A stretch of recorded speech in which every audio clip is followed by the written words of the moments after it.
ભાઈ ભાઈ ભાઈ તમને ખબર છે કિયારાને પોલીસ પકડીને લઈ ગઈ. હા શોર્ય, મને ખબર છે. ઇનફેક્ટ એ મારા કારણે જ જેલમાં છે. તમારા લીધે એટલે હું કંઈ સમજો નહીં. શૌર્ય, એકચ્યુઅલી વાત એમ છે કે કિયારાએ આપણને પોલના ઘરમાંથી બહાર કઢાવ્યા.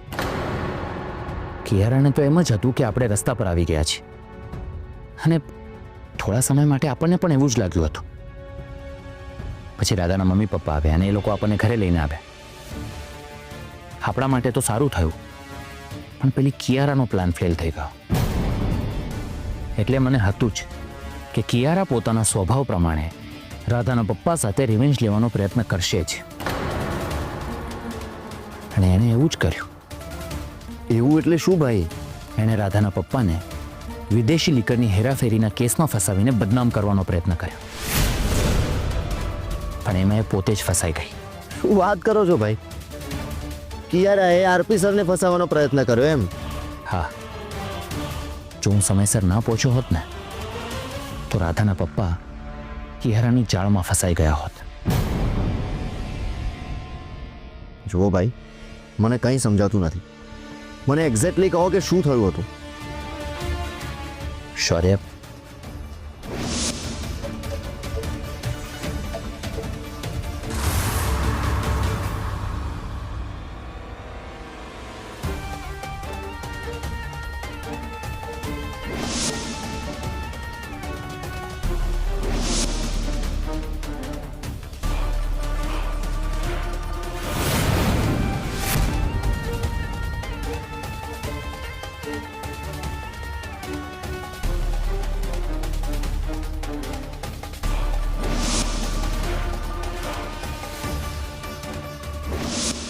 સેરા જોવો તા. કઈ નથી, સફરજન છે.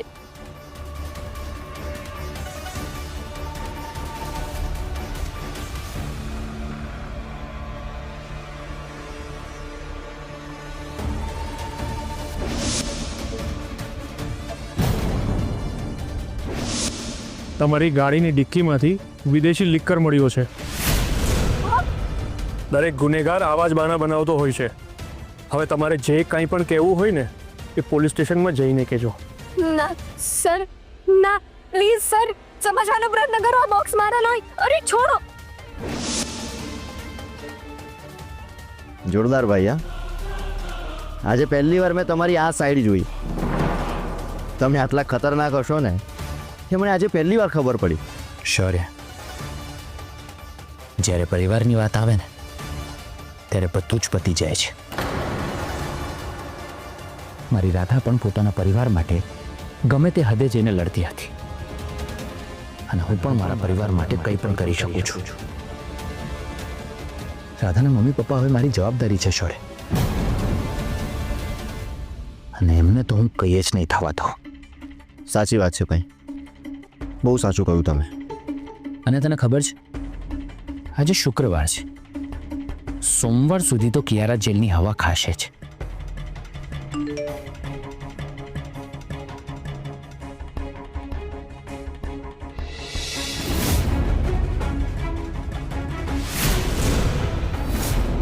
કિયારાને એની કર્મોની સજા તો મળવી જ જોઈએ.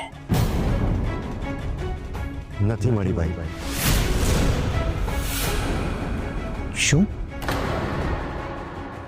કિયારા પોલીસ સ્ટેશનમાંથી છૂટી ગઈ. શું વાત કરે છે? કિયારા છૂટી ગઈ? પણ કેવી રીતે? મને પણ આ મેસેજ વાંચીને આવો જ શોક લાગ્યો છે ભાઈ. અરે કેસ આટલો બધો સ્ટ્રોંગ હતો તો કિયારાનું છૂટવું ઇમ્પોસિબલ હતું ભાઈ. ખબર નહીં કેવી રીતે છૂટી ગઈ. પણ કિયારાને છોડાવી કોણે હશે? મિલી, આ કિયારાએ તો આજ કે કીધી હતી. રિલેક્સ મોમ, કિયારા હવે છૂટી ગઈ છે.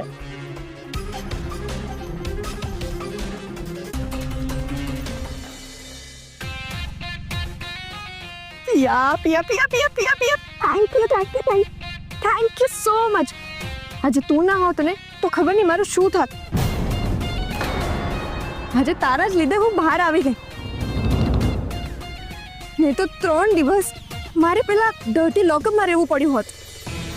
ઓહ, એટલે કિયારાને એમ લાગે છે કે મેં એને છોડાવી છે. પણ કિયારા, તું મારી મમ્મીના લીધે બહાર થોડી આવી છે.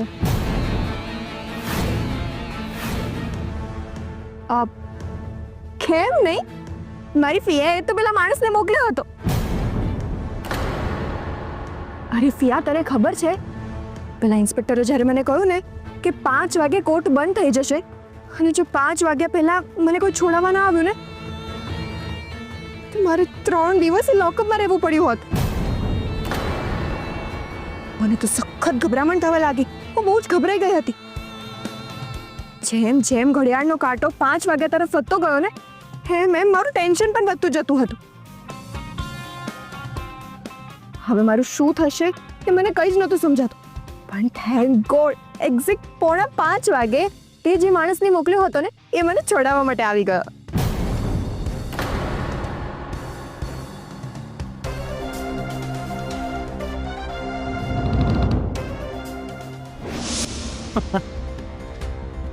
હું ધનંજય સાહેબ, ધનંજય. તમે જે પેલા લીકરના બોક્સ પકડ્યા ને એ મારા જ છે.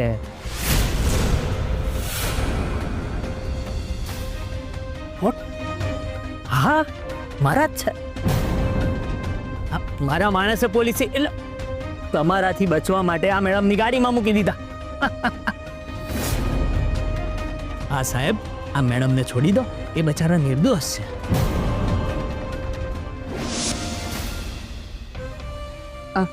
કિયારા, તું છૂટી ગઈ ને એ ઇમ્પોર્ટન્ટ છે. મેં તને પહેલા જ ચેતવી હતી કે આરપી છે. તું જે કરે ને સમજી વિચારીને કરજે. અરે ફિયા, આરપી ફસાવાનો જ હતો. આ વખતે એકદમ ફૂલ પ્રૂફ પ્લાન બનાવ્યો હતો મેં. આરપી આ વખતે પકડાઈ જ જા. પણ પેલો આડો આવ્યો. કોણ? શૌર્ય? ના, પેલો ક્રિશ વચ્ચે આવી ગયો. તમને ખબર જ નહોતી કે જ્યારે આરપીની ગાડીમાં બોક્સ મૂક્યા ને ત્યારે ક્રિશ એની ગાડીમાં જતો. ઓહ, એટલે ક્રિશે તને બોક્સ મૂકતા જોઈ લીધી એમ? બોક્સ મૂકતા તો ક્રિશ જોઈ ગયો, પણ તારી ગાડીમાં એ બોક્સ કેવી રીતે આવ્યા? એ મારી મૂર્ખામીના કારણે જ આવું થયું. હું ગાડીમાં બેઠી હતી તો ત્યાં એક ફ્રૂટ વાળો આવ્યો. તો મને એવો વિચાર આવ્યો કે તારા અને મારા માટે સફરજન લઈ લો. એટલે મેં 2 એપલના બોક્સ મારી ડિક્કીમાં મૂકવા નાખી હતા. પહેલા તો મને એવું જ લાગ્યું કે ફ્રૂટ વાળો હતો, પણ એ એકચ્યુઅલી ક્રિશ હતો. ક્રિશે મારી ગાડીમાં એ બોક્સ મૂક્યા જે મેં આરપીની ગાડીમાં મૂક્યા હતા. અને પછી ચેક પોઈન્ટ પર મારી ગાડી ચેક થઈ અને પોલીસને એ બોક્સ મળી આવે અને પોલીસ મને પકડીને લઈ ગઈ. ઓહ, એટલે ક્રિશ તારી સાથે આ રીતે ગેમ રમી ગયો? હા, એ ક્રિશના લીધે આજે આખો દિવસ મારે પોલીસ સ્ટેશનમાં રહેવું પડ્યું. સાચે ફિયા, તું ના હોત ને તો ખબર નહીં મારું શું થાત. Don't worry Kiara, I am always with you. હવે તું નિરાંતે ઘરે જા અને રેસ્ટ કર. આપણે શાંતિથી પછી વાત કરીશું. ફિયા thank you so much. Thank you. It's okay. ચાલ, હું જાઉં છું. આજે સખત ખરાબ દિવસ ગયો છે. By milli. બાય.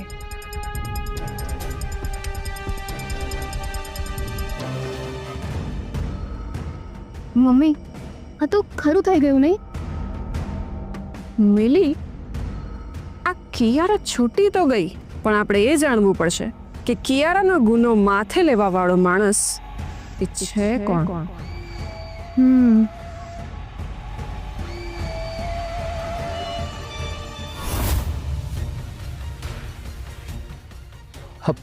સારું થયું પપ્પાજી તમે આવ્યા. શું થયું? કેમ આટલા બધા ટેન્શનમાં છો? કિયારા છૂટી ગઈ છે. વોટ? That's impossible. શુક્રવારે કિયારાને જ્યારે પોલીસે પકડી ત્યારે માત્ર 1 જ કલાક બાકી હતો એને માટે. મેં મારા વકીલને પણ પૂછ્યું હતું કે આ કેસમાં શું થઈ શકે. કોઈ બીજી વ્યક્તિ જો કિયારાનો ગુનો પોતાના માથે લઈ લે તો જ કિયારા છૂટી શકે. And that's not possible. પપ્પાજી, ચેકપોસ્ટ પર જે ઇન્સ્પેક્ટર હતો એને તમે ઓળખો છો ને? હા, આરપી સર, જો તમને વાંધો ના હોય તો આપણે ઇન્સ્પેક્ટરને ફોન કરીને પૂછી શકીએ કે કિયારાને કેવી રીતે છોડી. યસ. કિયારા પૈસાના જોરે ગમે તે કરી શકે છે. નહીં કરીશ. હું આ ઇન્સ્પેક્ટરને સારી રીતે ઓળખું છું. એ કરપ્ટ પોલીસવાળો નથી. એટલે કિયારા એને પૈસા આપીને ખરીદ્યો હોય એવું માનવા માટે હું તૈયાર નથી. મને બીજી શક્યતા વધારે લાગે છે. હું પૂછી જ લઉં.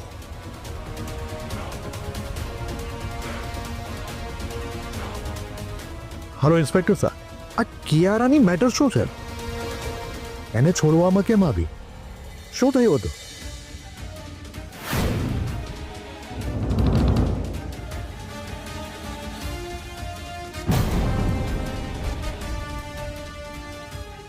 Okay, thank you so much sir. પપ્પાજી, શું કહ્યું ઇન્સ્પેક્ટરે? જે વાતનો મને ડર હતો એ જ થયું. કોઈ માણસે કિયારાનો ગુનો પોતાના માથે લઈ લીધો છે. શું વાત કરો છો? કોણ હોઈ શકે એ માણસ? કોઈ ધનંજય કરીને માણસ છે. ધનંજય? આવા કોઈ માણસને તું ઓળખે છે? ના ભાઈ ના, મેં તો આ નામ પણ પહેલી વાર સાંભળ્યું. મને તો એ નથી સમજાતું કે આવો તો કોણ માણસ છે જે કિયારાનો ગુનો પોતાના માથે લે. બહુ જ જલ્દી એ પણ આપણને ખબર પડી જશે. આ કિયારા છે ને, દર વખતે આવી રીતે જ બચી જાય છે. એ કિયારા છે જ એવી. દર વખતે આપણે એને છોડી દઈએ છીએ એટલે આ બધું થાય છે. એટલે જ દર વખતે એને એવું જ લાગે છે કે હું કંઈ પણ કરું એ લોકો મારું કંઈ નહીં બગાડી શકે. ના ભાઈ ના, આ છે ને એનો ભ્રમ છે. આ તો તમે મને રોકી રાખ્યો છે, બાકી પેલી કિયારાને હું સીધી દૂર કરી નાખું. નહીં શૌર્ય બેટા, આપણે કંઈ જેવું નથી કરવું જે લીગલ ન હોય. કિયારા વિશે વિચારવાનું બંધ કરી દે and concentrate on your work. Yes પપ્પાજી, યુ આર રાઈટ.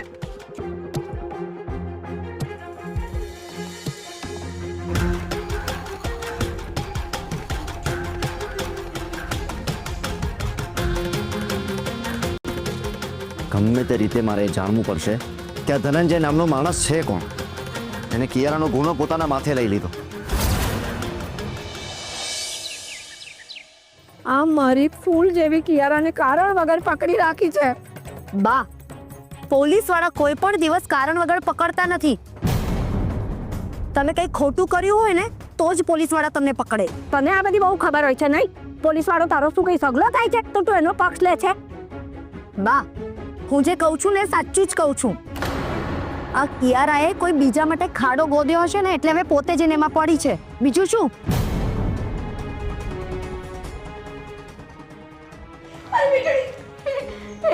આવી ગઈ મારી મીઠડી, આવી ગઈ. એ વર્ષા, જા જા જલ્દી આરતીની થાળી લઈ આવ, મારી મીઠડી આવી ગઈ. બા, તમે તો એવી વાત કરો છો જાણે તમારી મીઠડી કોઈ યુદ્ધ જીતીને ના આવી હોય. શટ અપ વર્ષાબેન. કોઈ ગુનામાંથી નિર્દોષ છૂટીને બહાર આવો ને એ પણ એક યુદ્ધ જીત્યા બરાબર જ કહેવાય.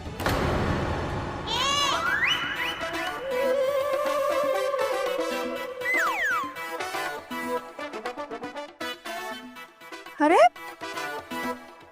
અરે બા, શું કરો છો તમે? અરે હું ચેક કરું છું. તને કઈ વાગ્યું તો નથી ને? અરે મેં સાંભળ્યું છે કે આ પોલીસ વાળા પકડી જાય ને તો આપણને દંડા મારી મારીને આપણું બધું સૂંજવાડી દે છે. ના બા, પોલીસે મને ટચ પણ નથી કરી. તો સારું. પણ બેટા, તે સવારથી કંઈ ખાધું નહીં હોય નહીં? હા બા, કંઈ જ નથી ખાધું. સખત ભૂખ લાગી છે. જા, તું જઈને ફ્રેશ થઈ જા. હું છે ને તારા માટે મસ્ત જમવાનું બનાવડાવી દઉં છું. હા બા. એ વર્ષા ચલ આપણે કિયારા માટે છે ને રસોડામાં જઈને સરસ મજાનું જમવાનું બનાવીએ અને કાનને મોઢું બગાડ્યા વગર.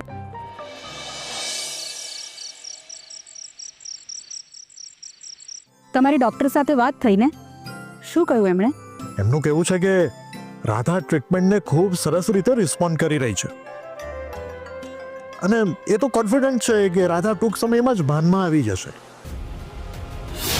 હે ભગવાન, રાધા જો કોમામાંથી બહાર આવી તો મારું શું થશે?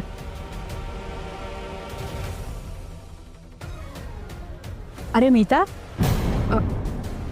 ત્યાં કેમ ઊભી છે? અહીંયા આવો, બેસ અમારી સાથે.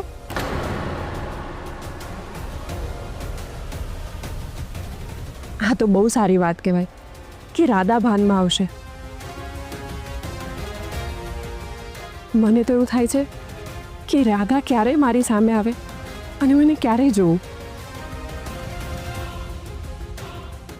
ખરેખર મને પણ એવું થાય છે કે રાધા ઘરમાં આવશે એટલે આખું ઘર ભરાઈ જશે. ભાઈએ બહુ જ સારા સમાચાર આપ્યા છે. હું ભગવાનને દીવો કરી દઉં. હા, અરે મીતા, સાંભળ તો. નીલાએ કહ્યું કે તારી કોઈ સાડીનો પ્રોબ્લેમ થયો હતો.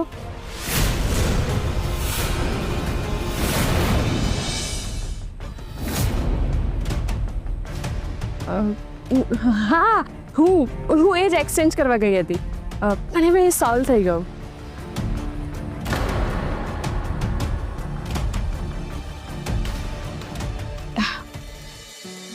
નીતાના મનમાં રાધા માટે કેટલો પ્રેમ છે નહીં? હા, એ બહુ પ્રેમાળ છે. એ અમારા બધાનું બહુ જ ધ્યાન રાખે છે.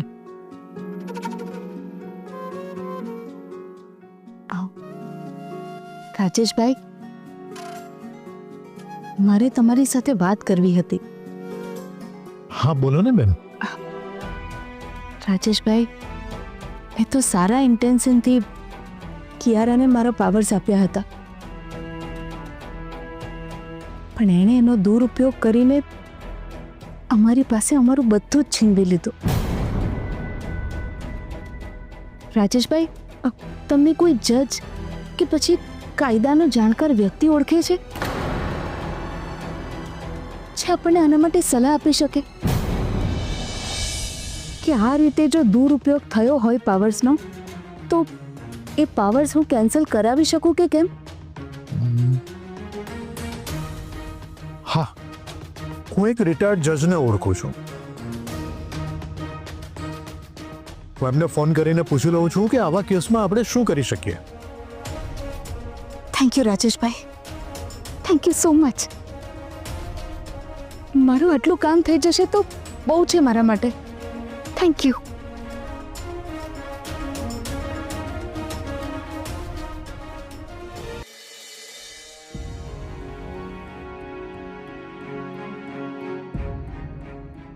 ઉર્મિલાબેને કેટલી મહેનતથી પોતાનું સામ્રાજ્ય ઊભું કર્યું હતું ને.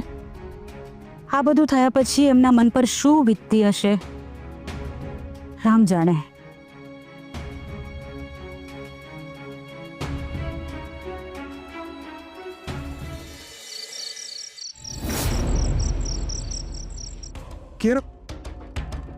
મારી તું આવી ગઈ?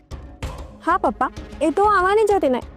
મારી આટલી ઓળખાણ અને મારા પૈસા ક્યારે કામ આવશે? કેના બેટા, જ્યારે મને વકીલે કહ્યું ને ત્યારે હું ગભરાઈ જ ગયો હતો. એને મને કહ્યું કે આ કેસમાંથી તેને છોડાવવાનો એક જ રસ્તો છે. જો કોઈ માણસ તારો ગુનો પોતાના માથે લે તો જ પોલીસ તને છોડી શકે છે. Yes, you are right.